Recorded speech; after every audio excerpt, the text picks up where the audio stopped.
Olá, bom dia.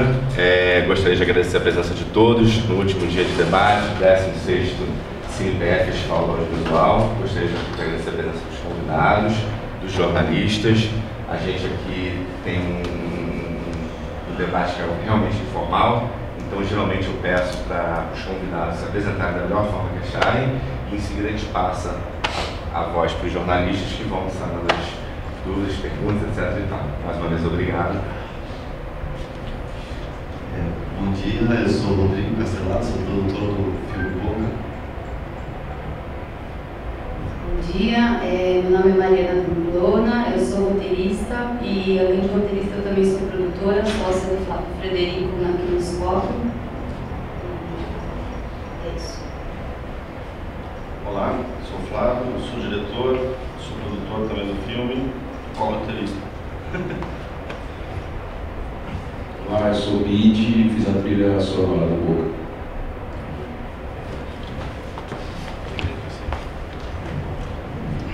Eu vou dar um breve depoimento e depois dirigir uma pergunta a você e um ao Bid. Eu assisti a filmagem em Santos daquela sequência das prostitutas, né, daqueles... Eu lembro um pouco do cinema japonês, aquela delicadeza do cinema japonês. E o filme foi encantado, a gente não conseguia ver, ali eu tinha de loucura para ver o filme e não conseguimos. Aqui no primeiro dia não deu certo, mas ontem deu para ver o filme inteiro. E eu acho que o filme tem momentos deslumbrantes. Eu acho que aquele casamento tem uma leveza, uma poesia, assim, dando velho Wagner, é uma coisa impressionante. E aquela música italiana é deslumbrante, a sequência das prostitutas, a la Ozu também é deslumbrante. E a sequência dos olhares nos retrovisores entre o Boca e o Maxwell, o Max Nascimento, lá o menino Queiro, é deslumbrante, cinema puro, é pura imagem. Então, esses três momentos no filme são magníficos. Eu acho que o filme tem um pequeno problema, como um todo, é que o todo não tem essa potência tão imensa do cinéfilo que você é, do amor que você tem pela imagem, do depuramento e tal. As pessoas com quem eu conversei ficaram muito frustradas com o final. Algumas não entenderam, outras acharam que o filme ou acabava naquela troca de olhares entre eles para deixar mesmo o final bem aberto, lá no Velho Wagner, aquelas coisas que eu acho que o filme dialoga total com o cinema no ar e com a Nouvelle Vague também. Aquela sequência dos olhares lembra um pouco a Acostado do Truffaut, a do Godard, lembra um pouco o cinema do Truffaut, a leveza da Nouvelle Vague e tal. Então, tudo isso no filme, eu sou de quem gosta do filme, eu gostei muito do filme, mas eu acho que ele vai ter dificuldade de diálogo com o público. Eu sou péssima para isso, mas porque eu acho que no todo, a potência que ele tem ao longo da narrativa, ela, um pouco que no final, talvez se ele tivesse terminado antes, teria resolvido isso. Embora aquela trilha narrativa, aquela música narrativa do final, tente costurar um pouco a história, mas eu acho que não foi suficiente. Então, eu queria que você comentasse sobre essas três sequências e se você concorda que o todo não é tão orgânico e tão potente quanto essas três sequências. E ao vídeo eu quero te dizer que a trilha é deslumbrante, é show de bola. Primeiro você me ganhou porque aquela música brega lá, que o Milionário Zé Rico canta, é da minha terra.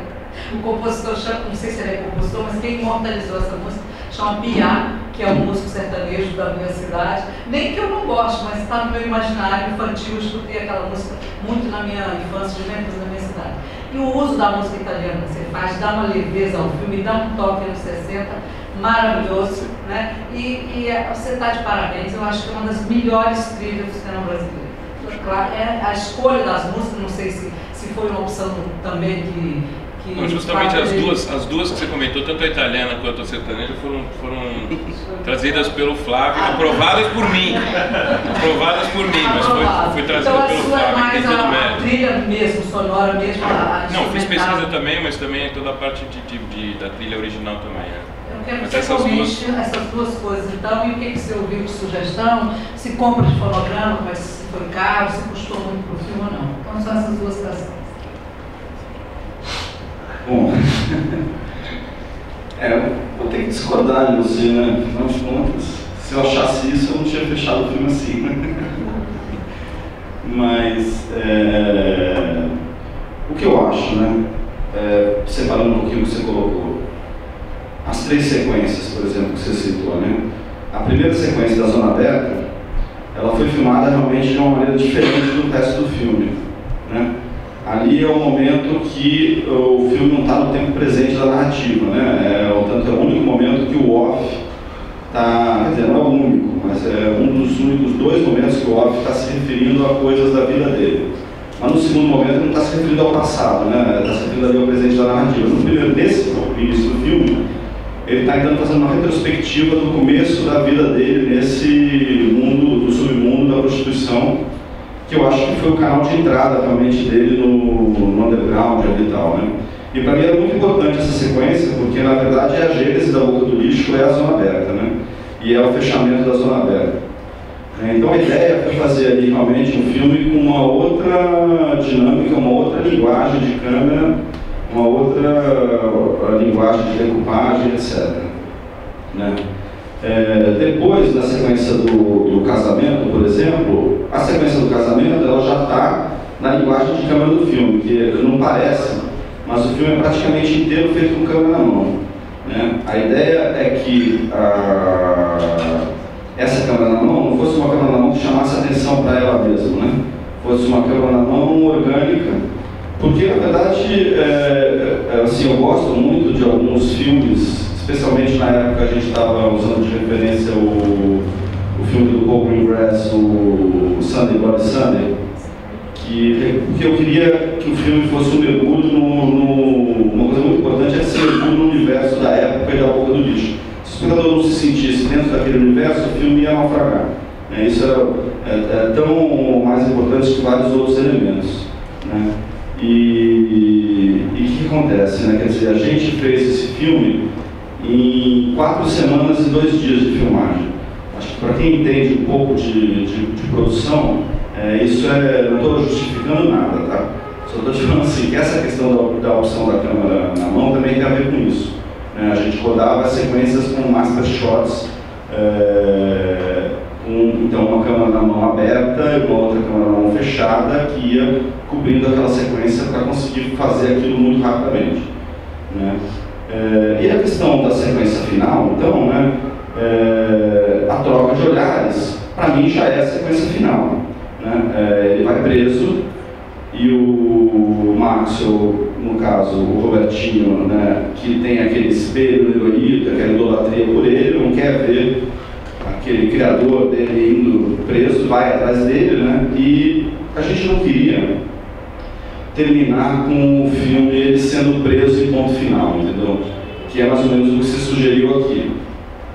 Né? Então assim, a gente achava que o heroíno tinha todo um outro lado que podia vir à tona e a gente achou interessante terminar com uma coisa não realista.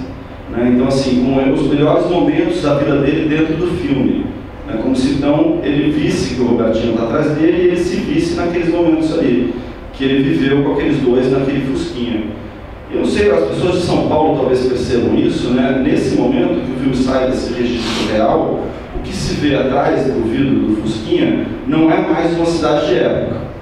Ali a gente está andando na Rua do Triunfo, na Rua Vitória, na Rua Aurora, e o que está atrás do vidro é o orelhão, onde não tirou o orelhão, a gente não evitou o ônibus, né? Se você olha, tem a Cracolândia ali, inclusive, né? Ele passa na antiga estação Júlio Prestes, né? E para mim isso é muito importante, né?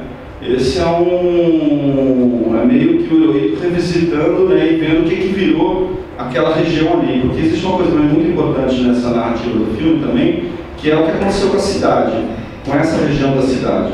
Entendeu? Isso, na verdade, no primeiro plano, você tem a história do Heroíto. No plano de fundo, você tem essa transformação que acontece na cidade, que foi feita em cima de uma pesquisa muito forte, e que inclui, inclusive, as músicas. Né? Então, as músicas que tocam são músicas da época, essa que você citou, do Biar, né? Biar. Então, a música era daquele ano, mas a versão que eu usei não é, tudo bem. O que eu achei mais bonita, mais interessante, mas a música é daquele ano, assim como outras músicas, né? Os prostíbulos, né? Quer dizer, você tem então da Zona Aberta, você vai para o dancing, depois você vai para o prostíbulo do Casarão, para os apartamentos clandestinos, para as boates, para a prostituição de rua, né? Tem toda a cidade mudando ali atrás. Então, para mim, era inevitável fazer algum comentário, mesmo que fosse sutil, porque a gente não queria perder o encanto do filme, né? Sobre o que aconteceu com essa região da cidade. E essa última sequência, para mim, representa isso. Eu acho fundamental Na verdade, eu respeito muito sua opinião, mas também tenho que dizer que muita gente gosta desse final, entendeu? E já foi bastante elogiado por outras pessoas, enfim, quer dizer, acho que aí é uma questão da subjetividade. Sobre se isso vai ser... E sobre a questão do filme como um todo, né?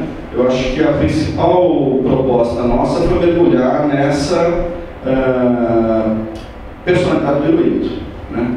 Desse bandido, retratar cruamente como é uma personalidade desse tipo e uma pessoa desse tipo, e com essas outras propostas que eu coloquei aqui, né? Então, assim, não é um filme de ação, né? Não é um filme... realmente a proposta não era agradar o público, não agradar. Agora, acho curioso, né? Porque você vê o que está acontecendo com o filme agora, né? Nesse momento super engraçado, que ferveceu, de repente o filme parece que caiu o sonrisal no copinho. Porque você viu o que aconteceu com o DVD pirata do filme, né? Quer dizer, que saiu agora no Globo, quer dizer, isso mostra que o filme tem uma penetração na classe C, né? Que era uma classe que supostamente, quando você fala que o filme não vai ser popular, é aí que não é, né? Quer dizer, então como é que está tendo esse sucesso todo, né? Então acho que vamos ver o que vai acontecer, né? No lançamento, né? Esse é o filme que a gente quis fazer conscientemente mesmo, né? Entendeu? Se você Mariana tem alguma coisa a colocar a respeito disso. Eu só queria acrescentar aqui um pouco, até em defesa do Flávio, de certo modo, que um desafio dessa história do Hirohito é que, por um lado, é uma saga, né? É uma história que percorre um período longo dessa história desse bandido e que é uma história complexa de fechar e sintetizar no filme e tal. Então isso pautou em muitos momentos a discussão no que diz respeito ao roteiro e também ao fechamento da montagem.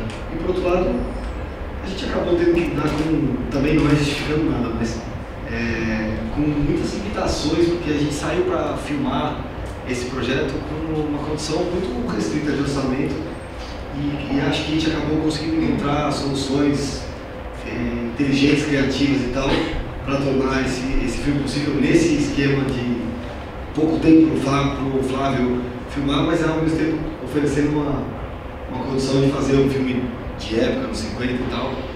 Então eu acho que tem um pouco dessas duas coisas aí nessa discussão. Um, que a saga é uma história complexa e longuíssima de um personagem para ser contado em 100, 120 minutos. E outra essa questão de produção que eu acho que no fim das contas foi muito bem aproveitada pelo Flávio. A gente conseguiu encontrar um denominador comum assim, interessante entre a poética da história do Hirohito e tal e a parte prática da produção. E só acrescentando uma coisa em relação à organicidade do todo, é curioso porque eu ouvi de muitas pessoas ontem que elas se envolveram muito com a narrativa, assim, né? Não sei exatamente o que você disse por falta de organização, não sei se eu compreendi direito o que você quis dizer por falta de organicidade, porque o que eu ouvi foi que as pessoas foram se envolvendo, que o filme levou a elas.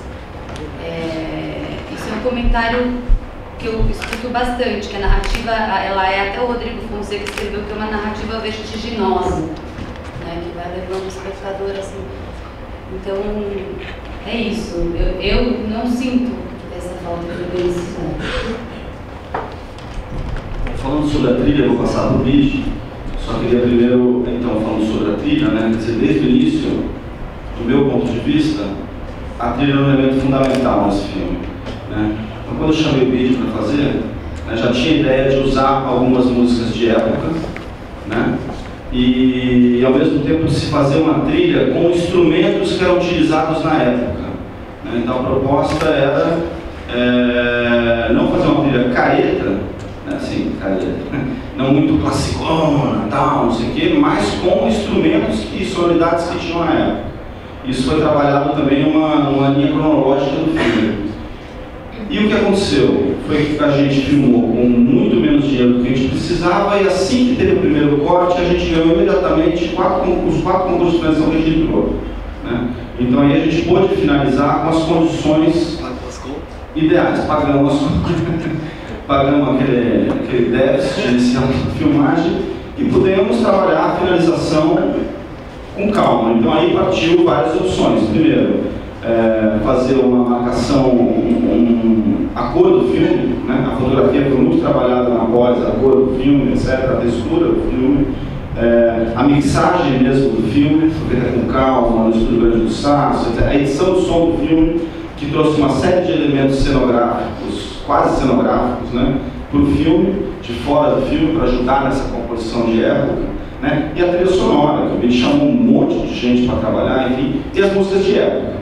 Eu sempre quis usar, sempre pensei. Na filmagem a gente usou a música italiana do casamento, a gente filmou a cena com a música, e filmando com a música bombando, né? Até que a pessoa fala, porra, pelo amor de Deus, né?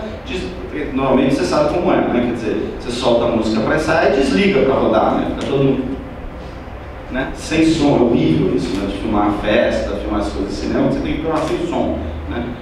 Você tem que ter os diálogos, etc. Não, eu vou abrir mão dos diálogos aqui, não tem nenhum diálogo importante, vou soltar o som bombando, vamos sentir o clima dessa festa. Acho que isso tem muito a ver com o que resultou.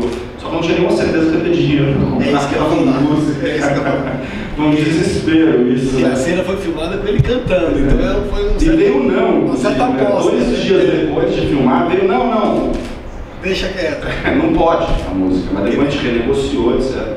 E aí veio toda essa pesquisa de música que eu fiz inicialmente, mas tudo passou pelo crivo do vídeo.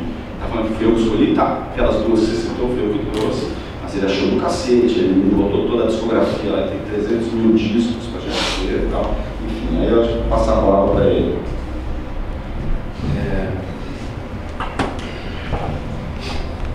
Foi quando eu entrei na jogada, tinha sido feita já uma pesquisa de ano por ano, né, por um dos assistentes, eu acho, né, foi levantado na internet e em outros meios, ano por ano, o que aconteceu de música, quais eram os sucessos de cada ano, quais eram os estilos que se ouvia. Tinha muito bolero na época, e aí daí a gente fez um levantamento para ver o que eu achava também, o que eu concordava.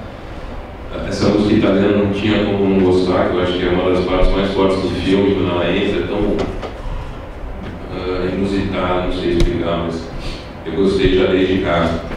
E tem bastante música no filme, né? Eu só fui saber disso depois de passar o orçamento. Por isso você está de produtor associado. Daí eu entrei de produtor associado. Mas todas as músicas existe toda uma ambientação dentro dos bordéis, dos puteiros, né? Que às vezes não se ouve muito que está difundindo, mas tudo aquilo foi criado desde a música que toca quando ele põe a vitrola, o disco na vitrola no quarto, para dar o anel para ela, aquilo também foi feito. E depois uma mixagem, tratava as mixagens como se mixava na época, piorava o som e fazia parecer com mais som de vitrolinha mesmo, sem a preocupação da qualidade, mas sim da fidelidade de parecer a música de época.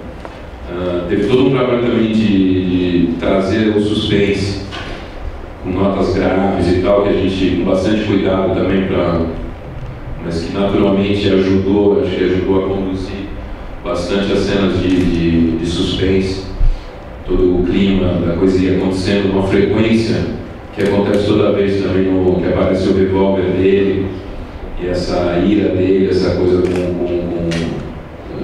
ela é assinada, ela está lá presente no filme todo, a mesma, com algumas pequenas variações, mas sempre tentando unificar, né, vamos dizer, esse sentimento dele com a arma na mão.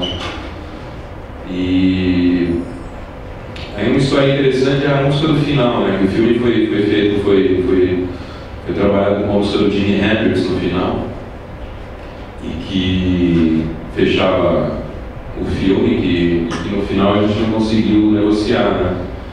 Era bem isso. Não houve ok. A gente negociou, né? Negociou, mas enfim, por essas e outras, acabou voltando para uma ideia inicial que a gente tinha de que a gente faria uma música original no final e que a gente usaria o Hendrix de referência, mas é muito forte, né, ter o Hendrix no final. A gente experimentou Led Zeppelin, cresce demais assim quando entra esses personagens da música, né, e dá realmente uma emoção grande, mas a gente acabou voltando para a ideia inicial, que era fazer uma música para o filme mesmo, que eu acabei chamando a Alda Antunes para fazer a letra comigo na música. E para a gravação chamei o Edgar Escandurra, que vem bastante da escola do Hendrix, né, na guitarra, e chamei a Cel, que era um sonho nosso também antigo de ter a Cel participando de alguma forma na trilha. E isso aos 46 do segundo tempo veio esse tema final com a Cel cantando com a letra do Arnaldo, e a gente ficou bastante contente porque, enfim, ela foi feita para o filme, o Arnaldo com o roteiro na mão, e acaba que virou uma canção realmente para o filme, um tema para o filme, ao invés de utilizar já uma música já existente. Isso. Bom dia. Na verdade, tem 3 perguntas em uma aqui, mas a primeira é mais informativa mesmo. Eu queria saber como é que a velha história de como surgiu o projeto, porque vocês materializaram a partir do livro do próprio Hirohito, né? Eu queria saber de onde veio o interesse de levar para o cinema a história dele, né? E vocês trabalharam também com, aí falando um pouco do estilo do filme, com referências similares como o Flávio, mesmo filmes americanos como os Scarface, que tem esse mundo do submundo do crime, né? Outra coisa é o uso da imagem de arquivo, como é que se deu? Salvo engano, o Jamelão, no início. A imagem ou a música, você está falando? A imagem, que abre o filme do Rei da Boca ali, queria saber como é que foi a escolha daquela imagem e ela está isolada, né, logo no início, não tem retorno a ela, apesar de achar que abre de uma maneira muito forte. Né?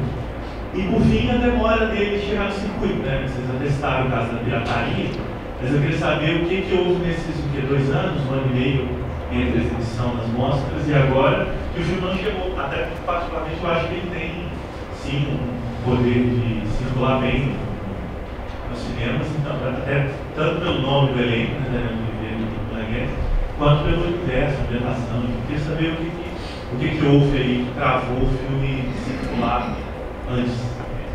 Bom, não respondendo na ordem exata que você fez essa pergunta, começar a mais curta de responder. Enfim, aquilo não é uma imagem de arquivo.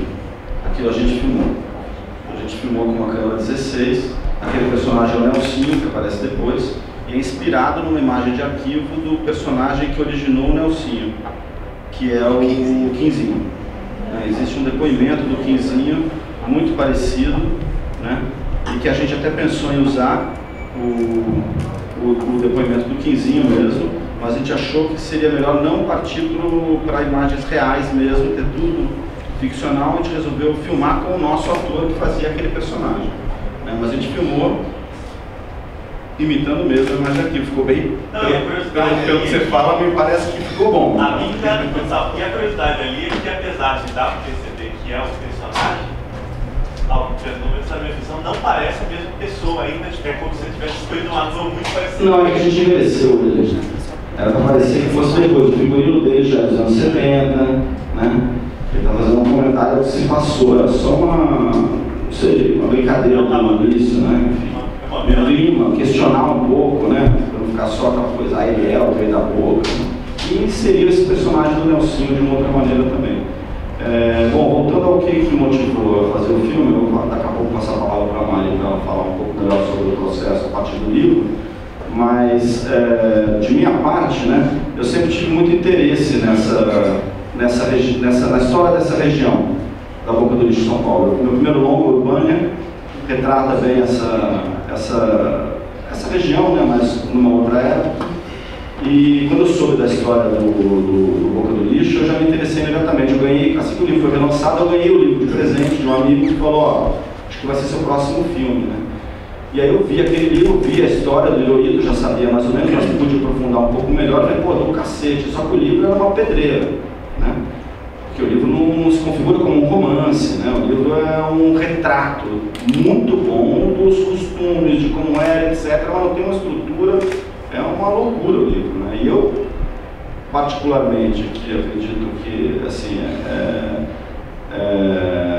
eu sou muito mais diretor, né, do que roteirista, né? Eu tive dificuldade, né, nesse momento. Enfim, o projeto ficou um pouco travado, até que apareceu a Mariana no processo E eu dei o toma, menina, vê aí. E ela pegou o livro e destrinchou. Aí eu acho que ela pode contar um pouquinho a respeito disso. Só antes, Flávio, voltando rapidinho a outra, você mudou o nome de Quinzinho para Nelsinho por algum A gente mudou o nome de todos, né? A gente só manteve o nome do Hirohito. Acho que ela vai explicar um pouquinho por quê. Não, o que acontece é o seguinte, na verdade, só voltando à história do livro, um dia eu cheguei na casa do Flávio e eu vi aquele livro ali em cima da mesa e falei, nossa, eu li, comecei a ler, eu li inteiro, assim, em um dia.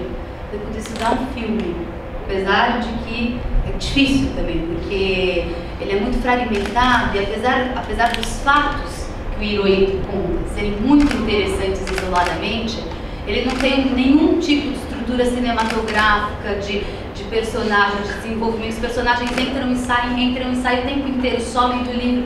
É uma coisa totalmente fragmentada e nem um pouco cinematográfica nesse sentido. Então, foi muito difícil. Eu escrevi um argumento, aí esse argumento ganhou um concurso público, isso foi um estímulo para a gente continuar no projeto. E as primeiras versões do roteiro que foram feitas, eu li e odiava aquilo, eu não conseguia gostar, porque eu achava que aquilo não era cinema, não tinha, eram fatos isolados, fragmentados.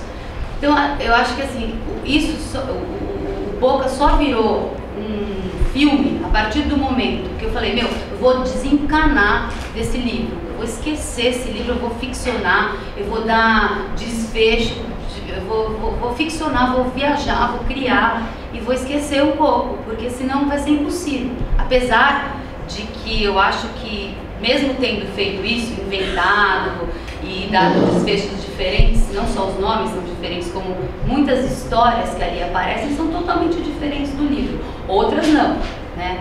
Mas eu acho que o espírito do Hirohito só veio à tona, assim, depois desse processo, porque eu não vi o Hirohito, mesmo, sempre o roteiro ficava meio que um tipo de um resumo do livro, que é horrível, não é cinema isso, não conseguia enxergar cinema, né? Então, teve isso. Mudança do nosso. Eu posso começar a falar sobre a distribuição, depois você completa? Só completando essa história aqui, a gente recorreu a outra coisa também, né? Na verdade, assim, não foi só tudo inventado, a gente também resolveu partir para outras fontes, além do livro. A gente foi conversar com a Dolores, que era a irmã do Hirohito, que é a detentora dos direitos da parte da família dele, e ela contou um monte de coisa que não está no livro. Por exemplo, aquela cena que ele deixa o dinheiro para a mãe, né? Aquilo ele não conta no livro. Aquilo ela contou que era assim, que ele ia direto lá e sempre que ele ia embora, a mãe achava com dinheiro escondido em algum lugar, num pote de vaso, não sei o quê. O Percival de Souza, por exemplo, que é um cara muito importante para o livro, né? Que ajudou o Hirohito a escrever o livro, etc. A gente fez uma longa entrevista, eu fiz um documentário sobre os Campos Elíseos, né? No meio do caminho também. A gente fez. E o Percival, por exemplo, ele já via por outro lado a história do Hirohito. Ele que trouxe à tona esse lado que a gente explorou um pouco no filme, que é esse lado, que é a aparência de família classe média que ele queria manter com a Alaide, entendeu? Que é inspirada na personagem da Zenaide, né? Então, assim, isso foi um outro elemento que a gente achou muito interessante, né? Aquele cara, que é aquele bandido cruel, não sei o quê, que tenta manter uma aparência aqui de classe média, né? Vida normal, então, enfim, a gente foi pescando em alguns depoimentos de pessoas que viveram e tal, fazendo pesquisa na área, etc, algumas coisas que a gente resolveu botar no filme, até que no momento, agora a gente não quer ouvir mais ninguém, né? Foi esse momento aí. Só acrescentando mais uma coisa, que também no livro, o Hirohito, ele tem uma preocupação muito grande em se justificar moralmente. É quase que uma justificativa moralista que ele dá, ele conta, matei, mas depois ele sempre tem uma justificativa meio sociológica, e a gente não queria isso, a gente queria um pouco despir o filme desse moralismo, porque eu achava, uma das coisas que eu achava mais chatas do livro era justamente esse lado de ter que toda hora se auto-justificar, porque que ele fazia as coisas que ele fez, né? Então, isso eu acho que é um elemento importante também na construção, assim, desse roteiro, esse desprendimento, né? Então, eu queria responder a questão do lançamento, né? Do tempo e tal.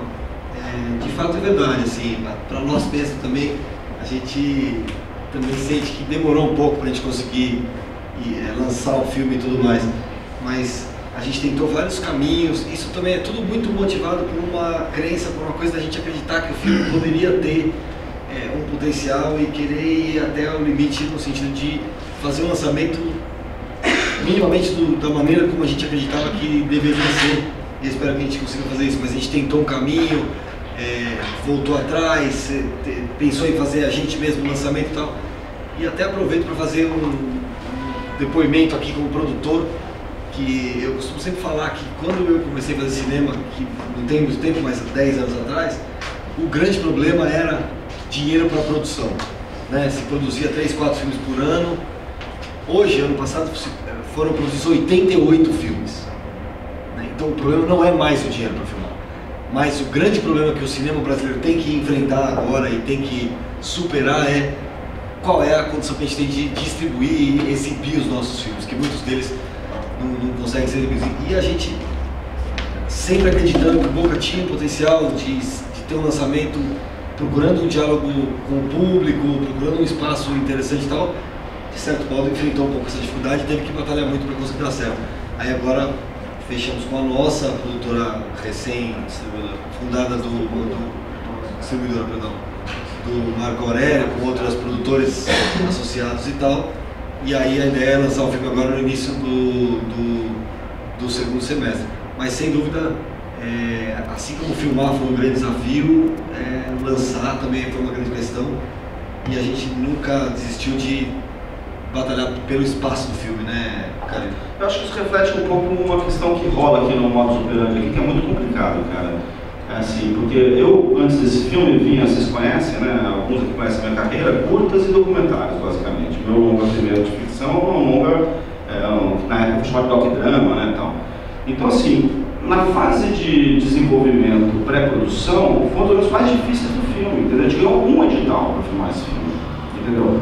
Vários outros filmes que foram feitos e depois foram realizados e chegaram aí, né, ganhavam editais, né, a gente então assim, a gente assim, do mesmo modo, como não era esse nome conhecido, também para arrumar um distribuidor antes de filmar era difícil. Eu acreditava no nosso trabalho, acreditava no meu potencial, de toda a minha equipe, a gente resolveu filmar com o que a gente tinha. E aí nesse momento, foi o momento mais fácil do filme, como eu já falei aqui, a gente ganhou o quarto edital de finalização. Aí o que aconteceu? Nesse momento a gente chegou a conversar com os distribuidores, chegou a conversar com a Paramount, que se interessou pelo filme, né? Com a imagem, né? Só que a Paramount, por exemplo, segurou a gente um tempão, eles estavam na dúvida ali, porque tinham já o filme do Raul e o do Jabor, né? Que eles não, que eram os primeiros nacionais deles, não sabiam o que iam dar, né? Filmes relativamente de risco, até se eu for pensar, para uma major, né? Então o Jorge ficou em cima do muro um tempão e nessas foi entrando o dinheiro para finalizar. Eu falei, eu vou terminar o filme e mostrar o filme pronto. Alguém vai mostrar o filme não pronto, entendeu? A gente mostrou para quase todos. Aí quando o filme ficou pronto, né, aí eu fui atrás de imagem e tal. O filme tem uma pegada um pouco, né, assim, tipo, entre aspas, pesada, né, que assusta um pouco, né, o distribuidor, né, assim. E o distribuidor brasileiro, aqui a gente sabe que ele está atrás da receita de bolo, né. Por mais assim que já teve alguns exemplos que provaram que a receita de bolo também pode surgir um bolo novo a qualquer momento, né. Então eu fiz um comentário ontem ou anteontem, mas assim, talvez se fosse depois do Palhaço, a imagem tivesse pegado o filme, de repente, entendeu? Por exemplo, né? Quem diria que o cinema religioso ia ser um sucesso se não tivesse tido Bezerra de Menezes, entendeu? Que foi um filme que, sabe? Agora, isso é um fato, as distribuidoras estão cheias de projetos, eles querem escolher a receita de bolo, entendeu? Então, assim, a gente não estava nessa receita de bolo. E aí, o que os caras falavam? Todo mundo gostava do filme, a imagem, inclusive, chegou a fazer proposta, queria lançar pequenininho. A gente não queria. Nessas rolou também um embaraço burocrático, que é outra característica da produção brasileira, tipo um ano para receber a janela de finalização, o cara já tem que pagar as músicas. Então não podia lançar o filme sem ter as músicas pagas, não as do BID, as músicas gravadas, então não podia lançar o filme. Nessa de não poder lançar o filme, eu falei, sabe o que mais? Então o que eu vou fazer? Vamos atrás, vamos captar dinheiro para lançar do jeito que a gente acha e vamos fazer uma música nova para dar o que a gente queria, o que a gente sonhou, várias coisas. Foi durante 2011, não passamos em nenhum festival o filme, né? Agora, curiosamente, fora o filme estava indo super bem comercialmente, entendeu? Tipo, porra, rapidamente a gente fechou no Festival de Berlim a Cinema Volts, que é uma sales canadense, que vendeu o filme para 15 países, para a própria Universal distribuir na Europa, né? Que foi a origem de onde veio o... E hoje eu vou falar que, assim, apesar de ter tido esse tempo, esse esforço, vários dilemas e obstáculos no caminho das opções de comercialização do filme, eu acho que hoje a gente pode dizer que a gente teve sorte, porque, enfim, a gente teve o tempo de levantar os recursos necessários para fazer um lançamento que a gente acha que vai ser mais legal, conseguimos fechar uma distribuidora que é uma distribuidora que a gente está apareceu a nossa nesse que é legal, exatamente. Então, não existia, né? No fim das contas é um tempo, é uma indecisão ali por quase um ano, mas que, sinceramente, eu acho que tudo isso vem para o bem do filme. Acho que a gente vai acabar lançando do melhor jeito possível. É um filme de época, né, também, né? Eu acho assim, essa coisa, o filme fica velho e tal. Peraí, um filme de época, o filme já é envelhecer,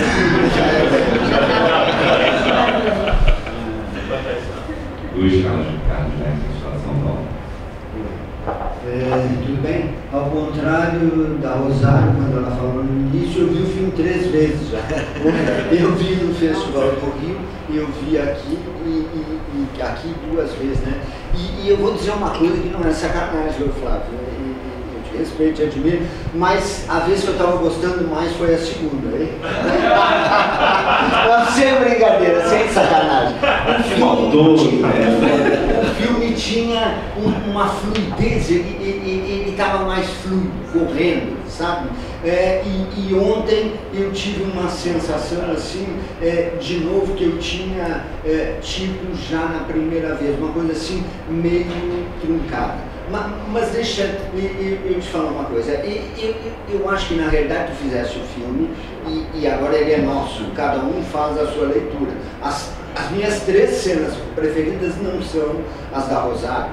A cena que todos vocês amaram do casamento com a música italiana, eu ouvi de um crítico brasileiro aqui, muito respeitável, etc. Tal. Não sei se ele vai colocar isso no papel, que ele achou, mas o que é aquela merda, botar aquela música italiana que não tem nada a ver com Mas ele não aquilo? sabe que tocava música italiana, 40% da música estava na rádio época. Não precisa te explicar porque a plateia quer. Mas o que eu quero dizer é que, na realidade, as leituras terminam sendo muito pessoalizadas, muito subjetivas.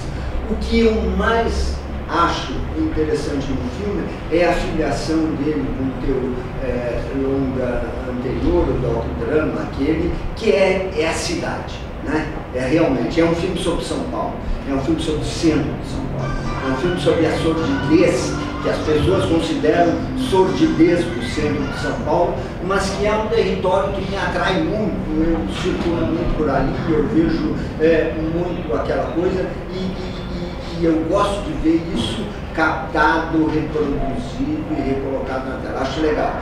Tanto é o tema que quase todos, não todos, mas quando eles não estão discutindo dinheiro, os personagens do Pereio e do Daniel estão sempre discutindo isso. Tu está perdendo o bom da história, tu não sabe, isso aqui mudou, Paraná, a cidade está mudando. É o tema realmente, essa mudança. Só que eu acho que essa mudança, como que eu vou conseguir dizer isso? Ela aparece naqueles diálogos entre eles, mas eu não sinto muito na dramaturgia do filme, se eu for dizer assim. E tem duas coisas assim que não é que me incomodam. O Rodrigo acha o filme, segundo tu disseste, vertiginoso. Eu acho que o universo do filme é vertiginoso, mas ele é filmado com prudência, sabe? As únicas cenas que eu realmente gosto ligadas à ação é como o Hirohito atira sem pensar 2 vezes. Ele dispara, sabe? Ele pega aquele revólver e pá, mata de cara. Essa disposição dele para matar, para executar, e eu acho muito legal porque ela evita, como vocês queriam, todo o moralismo. Se ele ficava se explicando lá no livro, vocês não explicam porra nenhuma, ele mata, imita, mata e ponto, que nem Satana naqueles westerns espaguete, né? Ele mata sem culpa, ele não tem o registro da culpa isso dentro dele. Desde o primeiro assassinato dele, quando o cara dispara, sabe? E ele dispara, eu acho, e vocês nem mostram o disparo, só o som, né? Eu E gosto eu não muito sei, daquilo. não sei pensar, quase que pensar. É, e é um motivo que vai aparecer. Agora, o que realmente me incomoda no filme, e que me incomodou ontem, eu tenho sido um defensor do Daniel no papel. Mas ontem, revendo, sei lá, pela segunda ou terceira vez, o Pereio, principalmente, é um ator de si mesmo, sempre, né? O Pereio representa Pérez, né? Pereio como um advogado, como um delegado, sei lá, doutor, aquela coisa. E o Daniel entra no tom do Pereio, e aí foi engraçado, né? Quando ele é mais contido no filme, ele é legal. Quando ele se descontrola com o Pereio, ou mesmo quando ele briga com a mãe, o personagem não é que perca o sentido para mim, mas aí eu não acredito mais dele. Eu gosto dele só contido, quando ele mata, quando ele é violento, quando ele é imprevisível. Agora, quando ele tem aquelas crises, aí sou eu, sabe? Já que todo mundo está dando seu depoimento, o que acha do filme? Não, que merda, eu não consigo entrar e aceitar. Eu não vou fazer pergunta nenhuma, eu só gostaria que vocês comentassem isso, se possível, e essa história da cidade, realmente isso eu acho que é a tua, digamos assim, contribuição. Mesmo não gostando dos curtas, por exemplo, do Marcelo, que estava aqui ontem, aquele curta dele, como se chama o curta do Marcelo? Na sua companhia. Na sua companhia, ele mostra esse centro de São Paulo de uma maneira muito interessante. Certamente o que ele mostra deve ser uma paisagem lunar para muita gente, né? E eu acho que o centro que vocês mostram, os Campos Elíseos, Paraná, são muito legais. Assim, eu compartilho com a Rosália aquela cena da vitrine maravilhosa. Né? Aquilo é ficção, né?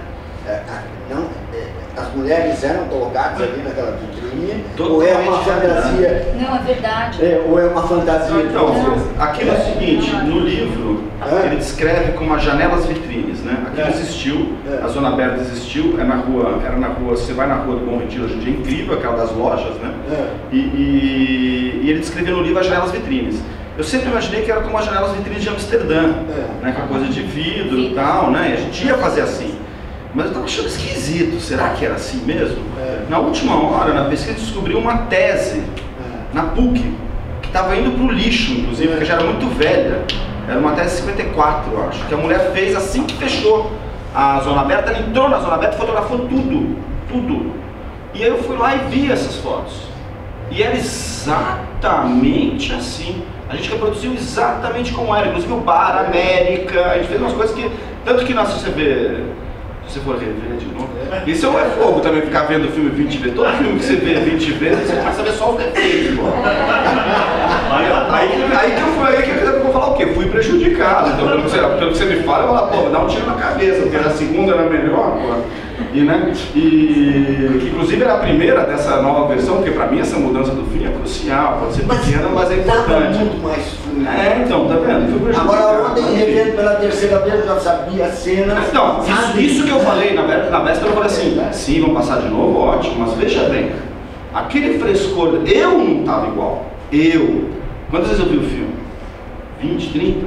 Eu não tava igual. Que emoção da primeira vez que está passando aqui com essa plateia, o Maracanã. Eu não vivi o Maracanã dos festivais. Eu vivi o São Januário. Então, né? E olha que você é vascaíno. Então, assim, isso é uma pena, né? Mas, assim, a cidade, por exemplo, que você comentou, né? A cidade, você vai filmar hoje em dia, muito bem, você pode filmar a cidade. Agora vai fazer um filme de época, não sei se a própria Zona Aberta foi feita em Santos. Né? E por que foi feito em Santos? A gente percebeu que São Paulo não tem mais rua de paralelepípedo. Né? Os poucos lugares que tem os postes do centro de São Paulo, você anda no centro, você não consegue enquadrar, talvez você faça plano fechado.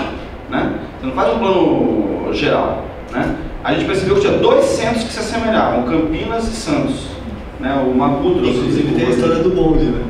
Aí a gente desceu para conhecer o centro de Santos. Quando desceu para conhecer o centro de Santos, eu, o Rodrigo, tinha mais alguém com a gente no carro. Estava andando e a gente via aquele bonde de época perfeito passando ali. Aí eu fui olhar as fotos do bonde, a gente fez o adesivo da CMTC, né, para tirar de Santos, botou o adesivo da CMTC. Então assim, a gente teve que mostrar essa mudança da cidade nos detalhes, entendeu? Por isso que eu te falo, se você for analisar, talvez isso para a pessoa que não está tão por dentro, talvez fique um pouco mais difícil. A gente não dá para fazer plano geral em São Paulo. Fazer isso sempre. Você com muito dinheiro, talvez você consiga mostrar essa mudança em outros lugares do que no diálogo, no detalhe e tal. Agora a gente mostrou isso, por exemplo, nos interiores, nos figurinos, nas músicas, nos penteados, em todos os detalhes, se você for analisar. E, por exemplo, na evolução dos puteiros. É isso que eu falo, o filme é uma aula da prostituição em São Paulo. Entendeu? Vem desde a zona aberta e passa por todas essas evoluções. Tem só uma outra coisa que eu acho interessante falar com relação a... Eu discordo um pouquinho de que essas mudanças não estão na dramaturgia, porque, por exemplo, o fato de que o policiamento mudou completamente. O personagem do Pereio fala isso, ele fez chumbo grosso, meu amigo. Porque assim, antes era a terra de ninguém, ali era mais ou menos a terra de ninguém. E isso, o Hirohito foi obrigado a sair da Boca, coisa que ele não seria obrigado há um tempo atrás. Ele poderia, mas como o policiamento, a imprensa mudou também, e também teve uma outra coisa que eu acho que aparece muito no filme, que a Boca mudou. A Boca ficou muito mais decadente também, porque começaram a entrar umas drogas, porque antes era só maconha, né? Depois tem aquela coisa, a inserção da cocaína, que isso também está na dramaturgia, e o pervitin, essas drogas muito mais fortes. Isso foi fazendo com que a Boca e aquelas pessoas que circulavam também começaram a se drogar, e o próprio Hirohito entrou num processo muito forte de decadência, né? Assim, tanto física, por causa das drogas injetáveis, que ele ficou realmente viciado nisso, né? Ele se viciou completamente. Também um pouco por isso que ele perdeu esse reinado dele, porque ele entrou numa outra viagem, né? E essa coisa de que a polícia começou a ficar muito em cima dele também, né? Então ele toda hora era preso, e além disso ele foi obrigado a sair, enfim, por isso que eu acho que essas mudanças, pelo menos, não sei, na cidade como um todo, se isso não aparece, pelo menos ali na Boca, eu acho que elas aparecem sim na dramaturgia do filme. Mas é mais os detalhes. Já que está falando nisso, me diga, um narrador aquele de rádio, que volta e meia, é uma ideia tua de roteiro ou veio depois de mise-en-scène? Porque tem um narrador num estilo de rádio que está contando a história. Isso era do roteiro. Na verdade, tem um lance também do Bandido da Luz Vermelha, né? Aquelas notícias de rádio, que também a gente acha aquilo aqui uma coisa muito da época. Escutar rádio era uma coisa muito mais... Todo mundo tinha um rádio, as prostitutas tinham radinhos, elas estavam trabalhando com radinho. A gente até discutia muito a coisa então, de fugir um pouco, né, a gente queria trazer o rádio pro filme, que é... eu queria que você me dissesse que era uma homenagem ao Bandido da Luz Vermelha. Não, mas não é. Mas em todo caso... Não, mas pra falar bem da verdade, a gente chegou a ter no roteiro homenagem que estirou. É uma referência, a gente percebeu que o filme era outro, não tinha nada a ver. A proposta do filme, até você falou isso aqui também, né? Comportado, se eu usou a palavra, né? Uma palavra parecida. Em nenhum momento eu quis fazer um filme experimental, né? Ou um filme, realmente é uma outra proposta, completamente diferente. Até um dos motivos de trocar o título é isso, né? Porque quem conhece a história da Boca do Lixo associava o filme a uma coisa que não é, né?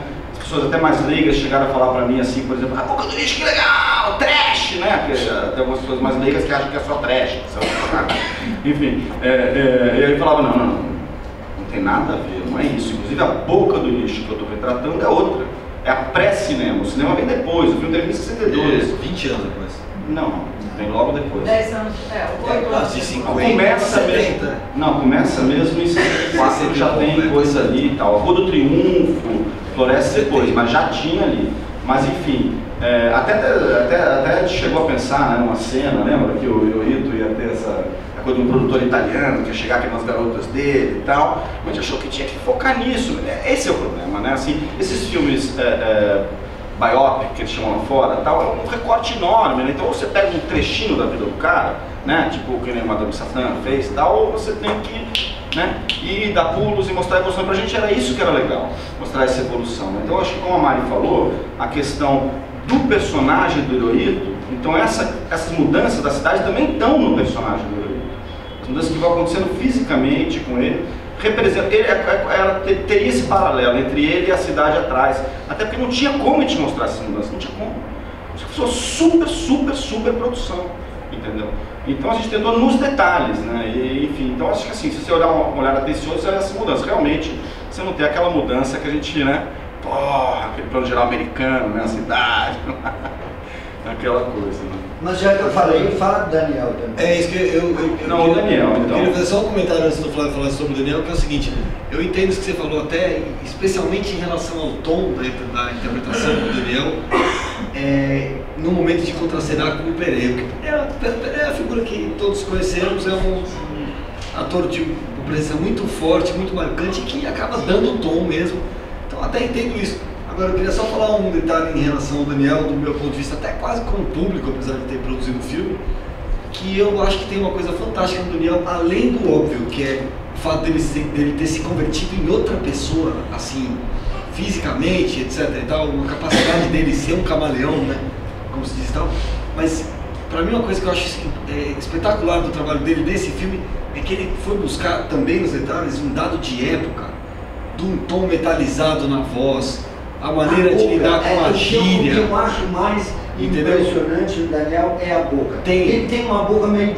Tem uma questão de posicionamento do queixo. Ele construiu o personagem em cima da boca. Ele começou a construir o personagem. Mas ele vai buscar o dado de época, não só nas expressões, nas gírias que já vem do roteiro, mas como do tom metalizado de usar as palavras, que é super legal e que tem tudo a ver com a época. Então eu acho que isso é um super mérito do trabalho dele como ator e de caracterização de época também. Vou ter que ver pela quarta vez. Não, só terminando aqui o Daniel, na verdade, só para falar uma coisinha do Daniel aqui, né? Na verdade o Daniel é o seguinte, a gente conversou muito da força do personagem, e aí o dilema, como fazer, né? Porque assim, eu não sou do tipo de diretor que gosta de fazer preparação de ator, 1000 ensaios, acho que eu curto muito o frescor daquilo. Você montou a cena, tá tudo ali, não é um filme de época, é ali que a gente vai se sentir, só que não dá pra correr o risco de chegar lá e ficar buscando o personagem, né? Ainda mais com 4 semanas de filmagem. Então assim, a gente fez umas leituras de texto e uns ensaios antes até achar o personagem. Quando achou o personagem, parou. E para achar esse personagem, pouco tempo antes desse último ensaio que a gente achou o personagem, apareceu um vox populi da cultura com o verdadeiro Hirohito, que eu já tinha visto há anos atrás só as perguntas em 16mm, que as perguntas eram feitas em 16mm e a resposta em 1 polegada, ninguém tocava 1 polegada, apareceu esse material e a gente pôde ver o Hirohito verdadeiro. Aí veio uma série de ideias, ele falando, que só tinha fotos, né? Veio essa ideia do maxilar, etc. A gente fez a orelha também, a orelha tem um negócio aqui que faz uma orelha de abano, né? O óculos é um óculos de grau de verdade, que não se usa em cinema porque o olho fica muito grande, mas que pra gente era legal isso, esse efeito do olho, né? Ele emagreceu um pouco em relação ao último personagem, o cabelo, uma série de mudanças, e a principal delas realmente é essa mudança do maxilar, né? Que assim, dava um outro tom. E eu acho que as explosões do personagem fazem parte, entendeu? Assim, nenhum personagem humano pode ser monocórdico, né? Então essas explosões, ele também mostra um lado dele que não é o que ele quer mostrar, é o descontrole dele também, entendeu? Então acho que assim, o Pereira é um capítulo à parte, vamos discutir o Pereira, né? É uma coisa, né? Mas o Daniel, porra, né? Assim, essas explosões, quando ele explode com a Laíde, né? Quando ele explode com a mãe, né? Pô, acho que é super forte, entendeu? Ele perdeu o controle, porque ele faz, ele Hirohito tem o mise-en-scène para todo mundo também, ele também está atuando, né? O personagem real estava atuando, entendeu? E nessas horas das explosões ele perde esse controle. Escuta, eu tenho que ir lá escrever um texto correto. Olha aqui, ele retomou a Laíde, dispensou daquele jeito? Não, aquilo é verdade. Ele fez isso mesmo, ele se vingou da... Ele não podia tomar, ele não entendeu, ele não podia, era pessoa de orgulho. E aliás, ele tinha que mandar ele embora. Ele amava aquela mulher, mas ele quis se vingar. A gente achou que isso era muito expressivo da personalidade dele. Sabe, ele fala, nem um bilhete, nada! Quer dizer, pô, pior não é a mulher ter abandonado, não ter dado satisfação e nem ele ter chutado ela, então ele traz ela de volta para chutar. Inclusive a frase... Mas peça, né? Porque tem outro lado também, né? Essa frase, faça a gentileza de tomar um táxi, tá no livro, essa é dele. Só uma coisa com relação ao personagem do Pereio, quando a gente terminou, eu falei, Flávio, esse delegado corrupto tem que ser o Pereio. Por quê? Porque eu sou absolutamente apaixonada pelo aquele personagem do Lúcio Flávio, aquele delegado. E aquilo sim, acho que foi uma homenagem ao Pereio. Porque eu não consegui, eu falei, não consigo ver outro ator para fazer esse personagem. E o Flávio concordou, né? O Pereio, na verdade, quem conhece o livro, é uma mistura do Minervino com o Tozebu. Bom, e com o Marisco. A gente tem uma agenda de coletivos, né? Mas outra tá aqui ver com as duas perguntinhas que estavam na Maiara de Araújo, do Diário do Nordeste. São algumas coisas, né? Muitas coisas, na verdade, para pouco tempo. Primeiro, assim, duas questões mais informativas, tá? Primeiro, eu achei muito bacana a pesquisa de figurino e a caracterização mesmo, né? Aquele estilo, deu uma valorizada, a Emília estava belíssima no filme. Queria saber quem assina, se existe uma pessoa que assina o figurino ou se foi uma composição de vocês também, se foi mais uma coisa coletiva. Segundo, essa coisa de filme baseado em livro, você sempre fica naquela de que é ficção e que é realidade, né? Que acho que já foi bem comentado aqui. Mas eu queria saber quanto ao garotinho negro. Se é verdade, se ele existe, o que aconteceu com ele, porque isso ficou em aberto no filme, né? O que aconteceu com o garoto. E assim, e a terceira coisa que eu mais, minha questão mais pontual, são as cenas de ação, né? Você já falou que não tinha pretensão de fazer um filme de ação, necessariamente e tal, mas foi uma coisa que eu não gostei do filme, assim, pra mim foi um ponto negativo, que foi o filme se esquivar dos momentos de ação. Por exemplo, pra mim, eu acho que a cena mais bacana de ação que teria no filme seria a emboscada para o roubo da maconha, que ela mal acontece. A prisão do Yuri também em Curitiba... Você viu ontem o filme? Vi ontem, mas assim, a prisão do Yuri em Curitiba também eu até entendo, né? Porque eles vão, fazem aquele cerco e aí depois a cena já pula para outra. Aí beleza, eu até acho que foi na medida. Mas a cena da emboscada, eu acho que ela precisava de uma valorizada. Né? O próprio tiroteio para a tentativa de matar o outro rapaz lá da Nelsinho, né? Quinzinho, quer dizer, eu também acho que é bem falado.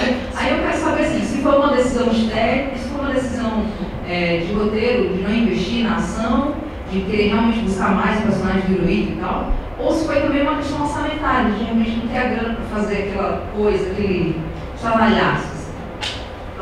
Não, bom, figurino, né? Figurino tá lá no crédito, inclusive, provavelmente não se dá para figurinista, tá lá em cartela única, figurino e maquiagem, inclusive. Figurino Davi Parizotti e maquiagem de Lisboa, porque eu acho que esses dois elementos foram, além do crédito de direção de arte, né, do Beto Grimaldi, que coordenou isso, acho que esses dois trabalhos de figurino e de maquiagem foram fundamentais para o sucesso do filme cair da coisa de te levar para ela, né?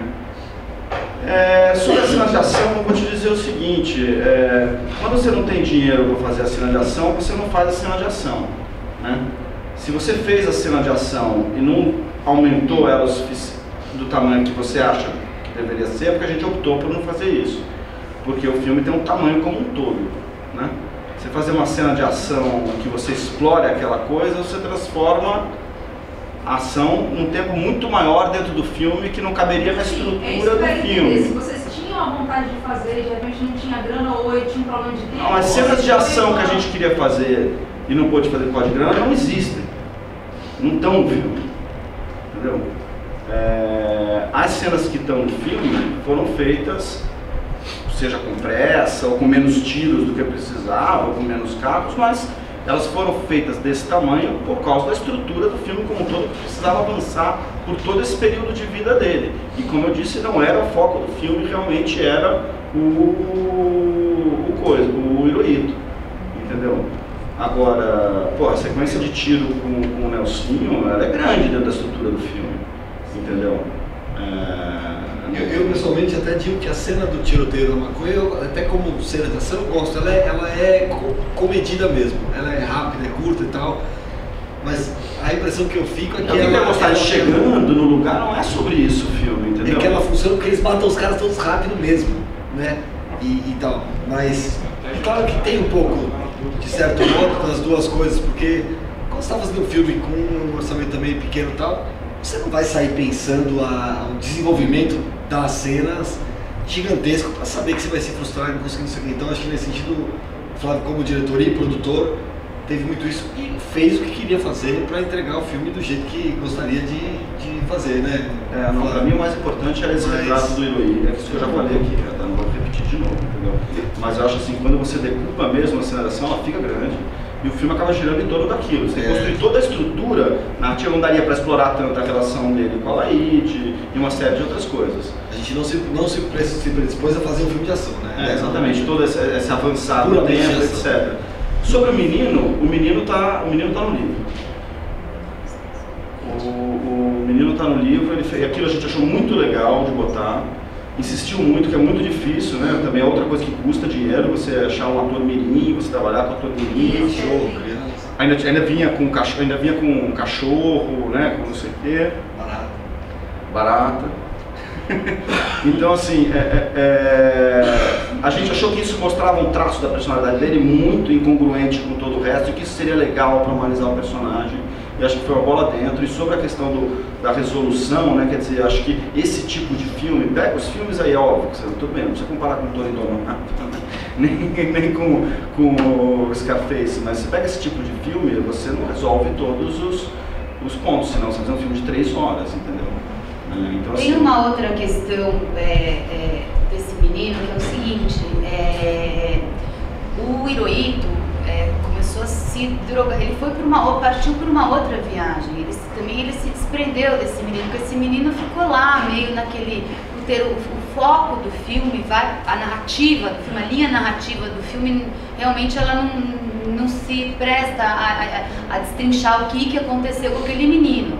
Fato é que quando aconteceu aquela invasão daquele puteiro, o Hirohito tinha uma relação ambígua, porque ele tinha um carinho pelo menino, mas também você viu o que ele fazia. O menino ele usava o menino para fazer tráfico, ajudar ele, enfim, era uma relação assim meio ambígua, né? E como ele entrou nessa viagem de drogas muito fortes, injetáveis e tal, e ele foi para um outro lugar, ele não tinha mais essa relação paternal com esse menino.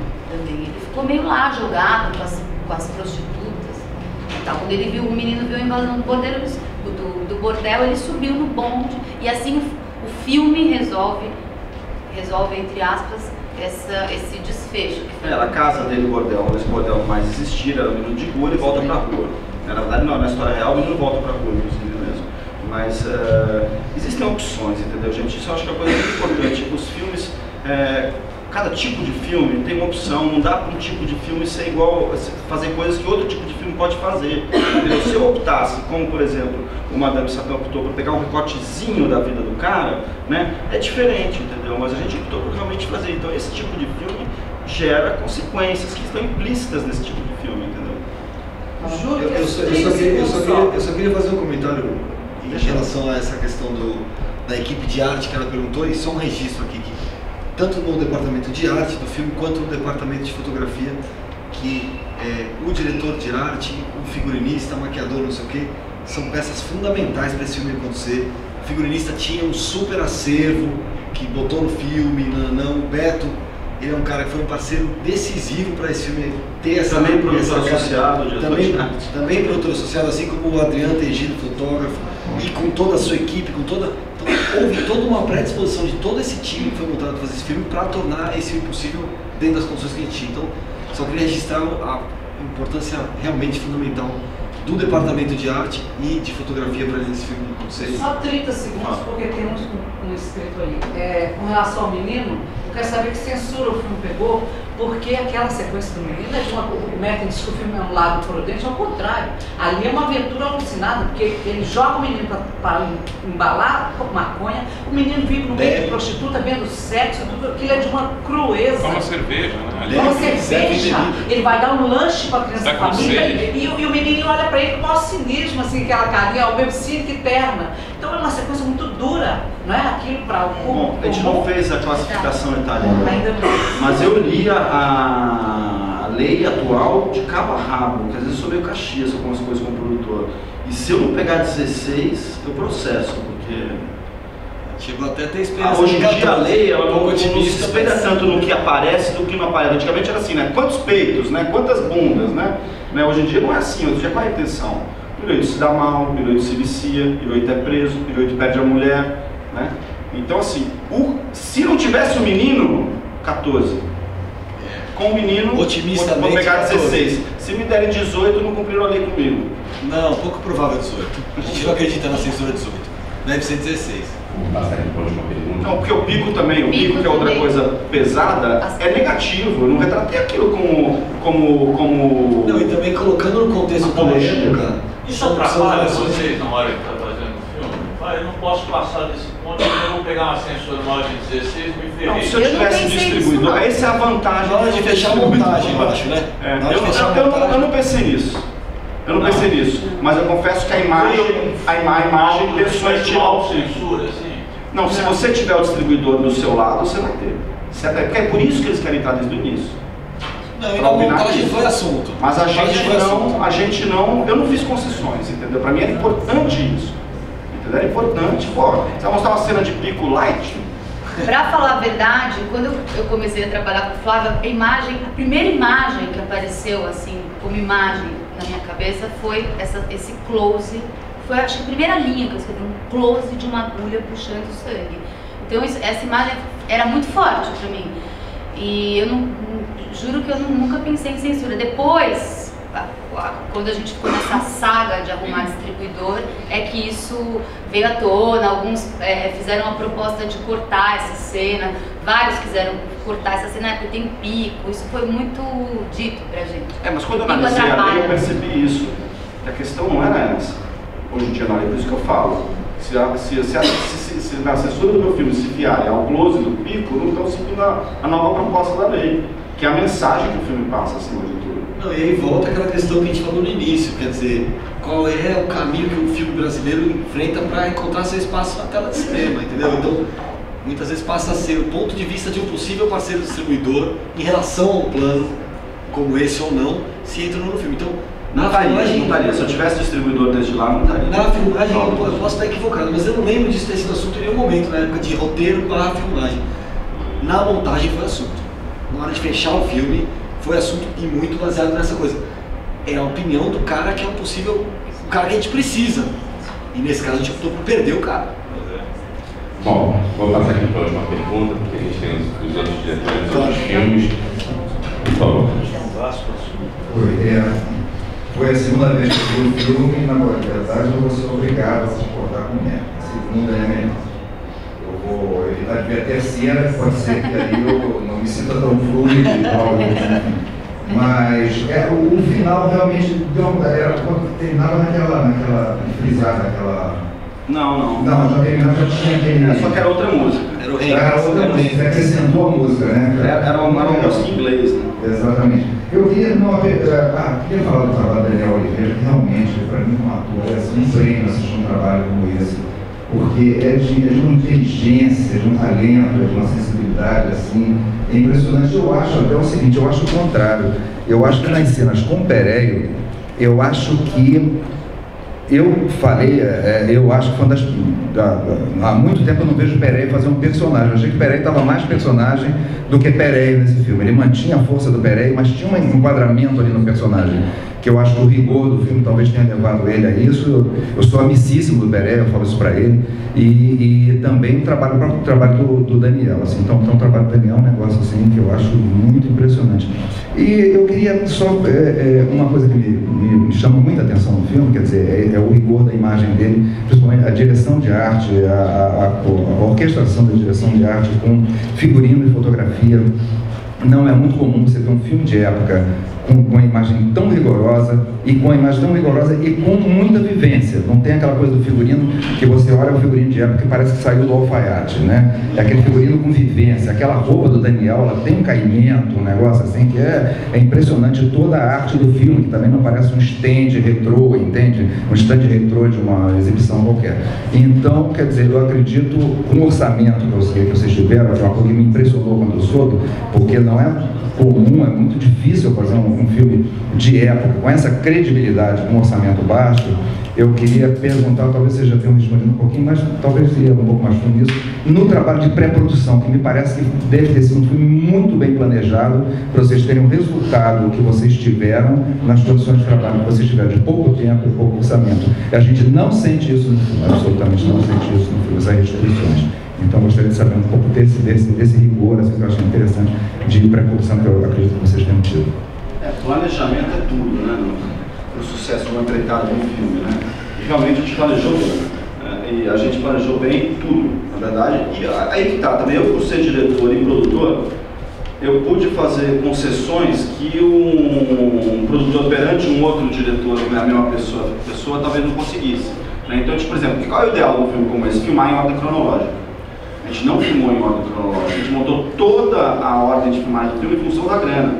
Então a gente começou com equipe pequena, começou só com os interiores, a gente ficou as 2 primeiras semanas inteiras dentro de 2 prédios no centro da cidade. Todos os interiores acontecem em dois prédios. Todos os interiores do filme se passam em 2... Não, tem um casarão ou outro e tal, mas assim, todos os apartamentos, que é um monte de apartamentos que eles viviam de apartamentos, tudo isso em 2 prédios no centro da cidade. Então, isso é uma outra coisa curiosa. Os interiores são todos na região. Se os interiores a gente não pôde fazer, os interiores a gente fez todos, seja casarão, seja prédio, né? Seja beco, né?